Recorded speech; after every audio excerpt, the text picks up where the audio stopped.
ഇനി നിങ്ങളുടെ പാട്ട് ആദ്യം തന്നെ പാടി തരാൻ ഞാൻ പറഞ്ഞു. ഞങ്ങൾ ഇവിടെ കാത്തിരിക്കുന്നത് ഇനി അല്ലേ? തുടങ്ങാം. പട്ടം സ്കൂളിലെ വിദ്യാർത്ഥികളാണ് കേട്ടോ. പട്ടം ഗേൾസ്.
So much. നിങ്ങളുടെ ഡ്രസ് പോലെ തന്നെ മനോഹരമായിരുന്നു അവരുടെ പെർഫോമൻസ് അല്ലേ?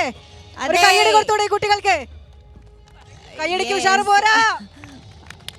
Thank you so much.